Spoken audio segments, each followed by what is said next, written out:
नमस्कार साथियों, study battle YouTube channel में एक बार आपका फिर से स्वागत है। वाक्यांश के लिए एक शब्द की जो सीरीज चल रही है हिंदी से रिलेटेड, उसमें कुछ और हम वाक्यांश के लिए एक शब्दों को डिस्कस करेंगे।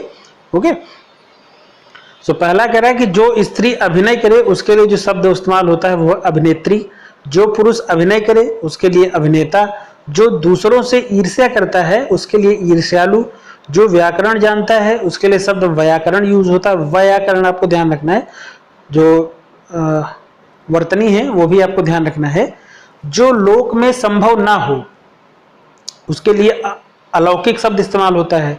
जो स्वार्थ या अपनी ही भलाई चाहता है स्वार्थी, जो परमार्थ मतलब दूसरों की भलाई चाहता है परमार्थी, जो देखने में प्रिय लगता है उसके लिए शब्द इस्तेमाल होता है प्रियदर्शी, जो आसानी से लब्ध या प्राप्त है उसके लिए शब्द इस्तेमाल होता है सुलभ, जो पर मतलब दूसरों के अधीन है उसके लिए शब्द इस्तेमाल होता है पराधीन, जो मन को हर ले मनोहर, जो धर्म करता है उसको हम कहते हैं धर्मात्मा, जो सांप पकड़ता है सपेरा, जो पीने योग्य है या जो पीने योग्य हो पेय, जो नाचता है उसके लिए शब्द इस्तेमाल होता है नर्तक या नृत्यकार, जो कुछ नहीं जानता है अज्ञ, जो अग्र मतलब आगे की बात सोचता है उसको हम कहते हैं अग्रसोची, जो नया आया हुआ हो उसके लिए शब्द इस्तेमाल होता है नवागंतुक, नवा प्लस आगंतुक मतलब जो नया आया हुआ है, जो भू या भूमि के गर्भ के या गर्भ मतलब भीतरी भाग का हाल जानता हो उसको हम कहते हैं भूगर्भवेत्ता। ओके, या भूवैज्ञानिक कहते हैं कभी कभी इसको। जो कहा न जा सके उसके लिए शब्द इस्तेमाल होता है अकथनीय, जो कहा न जा सके। जो भू को धारण करता है भूधर, जो सर्वशक्ति संपन्न है सर्वशक्तिमान, जो कर्तव्य से च्युत हो गया हो उसको हम कहते हैं कर्तव्यच्युत, जो बात वर्णन के अतीत है, वर्णन के अतीत मतलब बाहर हो उसको हम कहते हैं वर्णनातीत। ओके, जिस बात का वर्णन ना किया जा सके या वर्णन के बाहर हो उसको हम कहते हैं वर्णनातीत। जो स्त्री सूर्य भी ना देख सके, बहुत इंपॉर्टेंट है ये इसलिए डैश्ड है ये, इसको हमने बोल्ड करके दिखाया हुआ है। जो स्त्री सूर्य भी ना देख सके उसके लिए शब्द इस्तेमाल होता है सूर्यम पाश्यता। ओके, असूर्यम पाश्यता। ओके, पाश्यता, असूर्यम पश्या होता है पाश्या।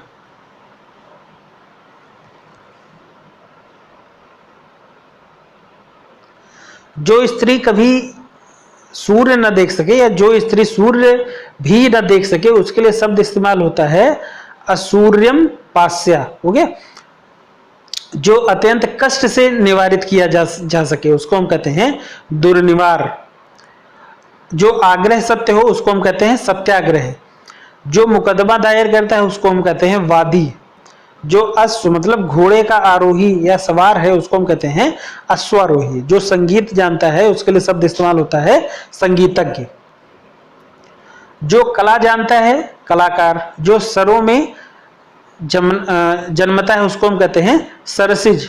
सरों का मतलब हुआ तालाबों में जो जमता है उसको हम कहते हैं सरसिज। जो सब में व्याप्त है सर्वव्यापी, जो किसी की ओर या प्रति से है, किसी की तरफ से हो या किसी की ओर से हो प्रतिनिधि उसको कहते हैं।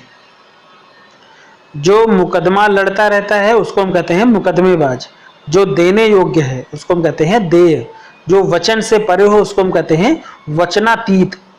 ओके, जो कहा गया है उसको हम कहते हैं कथित, जो स्त्री के वशीभूत या उसके स्वभाव का है उसको हम कहते हैं स्त्रैण, जो बहुत बोलता है या बहुत ज्यादा बोलता है उसको हम कहते हैं वाचाल, जो शत्रु की हत्या करता है उसको हम कहते हैं शत्रुघ्न, जो पिता की हत्या कर चुका है उसको कहते हैं पितृहंता, जो माता की हत्या कर चुका उसको कहते हैं मातृहंता, जो अपनी हत्या करता है उसको हम कहते हैं आत्मघाती, जो पर के अधीन हो, पर मतलब दूसरों के अधीन हो उसको हम कहते हैं पराधीन, जो नभ या आकाश में चलता है उसको हम कहते हैं नवचर या खेचर। ओके, सो नवचर आपको पता होगा लेकिन खेचर आपको ध्यान रखना है। जो द्वार का पालन है या रक्षा करता है उसको हम कहते हैं द्वारपाल, जो शास्त्र जानता है उसके लिए शब्द इस्तेमाल होता है शास्त्रज्ञ।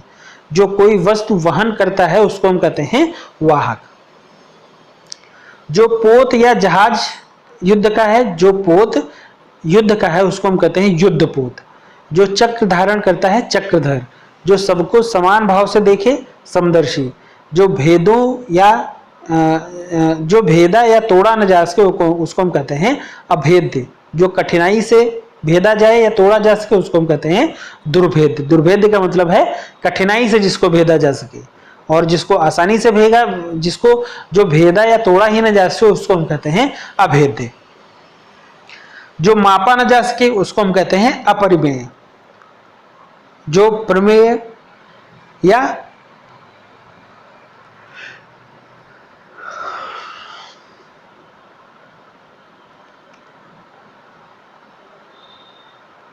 जो प्रमेय या प्रमाण से सिद्ध न हो उसको हम कहते हैं अप्रमेय।